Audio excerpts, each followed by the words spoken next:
If you enjoy watching anime, then you have probably heard of this website called My Anime List, a place where weebs from all over the world gather to give their opinions on anime.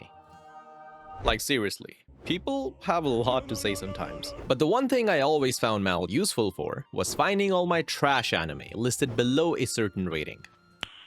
Nice. But recently, that's not been the case, because the ratings seem to have gotten even more inflated than what they used to be, which means I can't tell anymore if the anime is genuinely trash or just an industry plant. And what's worse is that people will actively start review bombing other anime if they believe their favorite anime is superior in comparison. For example, Frieren got review bombed, Steel Ball Run got review bombed, Iran is getting review bombed.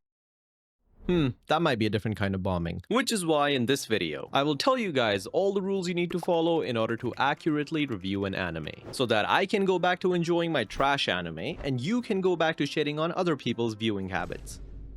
But first, let me ask you a simple question. On a scale of 1 to 10, what rating should be considered the average? That's right, 7. Rule number 1. The best time to rate an anime is immediately after the first episode. Because first impressions are everything in anime. Frieren became the highest rated anime on Mal after 1 episode. Steel Ball Run became the highest rated anime on Mal also after 1 episode. You see the pattern here? It's because everyone knows that the best time to rate a seasonal anime is after 1 episode, which is precisely why you should do the same. Now, some of you might say that rating a seasonal anime after a single episode doesn't really make a lot of sense. And a few months ago, I would have agreed with you. After all, Uzumaki is proof of that. But recently, I got the chance to watch the first episode of Steel Ball Run, and I can't quite put it into words, but it was fucking amazing. And that's when it hit me. I finally realized why people have been doing this shit. And it's because it's highly possible that the anime might not even get a second episode this season. Anyways, the point I was trying to make is, you should camp the first episode of an anime to LARP about how great it is. Rule number 2. Never rate an anime below a 6. This seems to be an unspoken rule of reviewing anime, but there seems to be some mutual understanding within the anime community that anything that's a 6 or a below is just absolutely dog shit.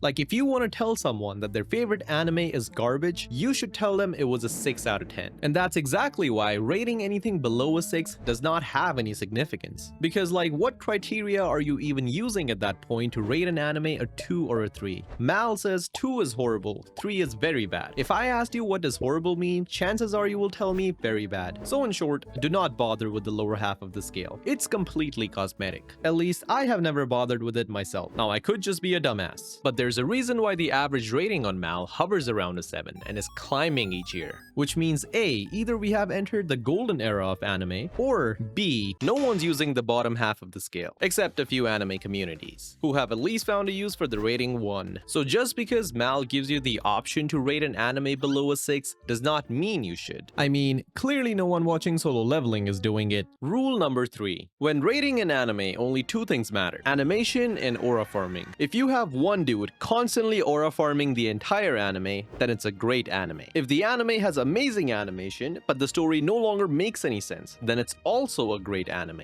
If you have both, well fuck it, might as well give it anime of the year at that point. Because when rating an anime, everything else is secondary. Anyone who tells you otherwise does not know how to rate an anime. So the only thing you need to concern yourself with is one simple question: can this anime be found in a TikTok edit? If the answer is yes, then you can automatically rate it higher than most anime. And if anyone dares question your rating, simply LARP about how great the action sequences are. The latest season of Jujutsu Kaisen is proof of that, where the one episode with the lowest ratings in comparison has the least amount of aura farming and animation. Rule number 4. If you are feeling extra generous, then you can also consider putting your thoughts into words by writing a review. Now, writing a review on Mal is easy.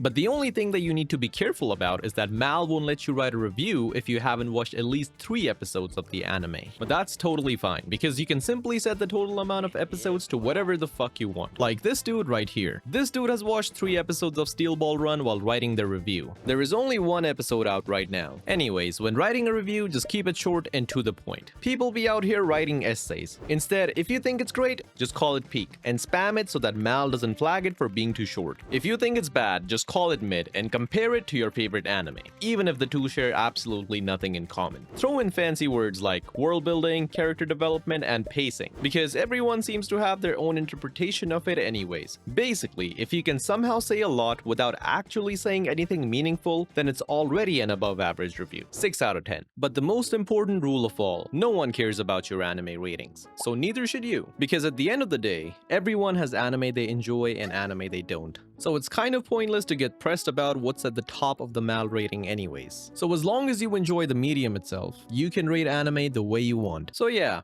this video is kind of pointless. But as any true Brotherhood fan would say when it comes to rating anime, nothing is true, everything is permitted.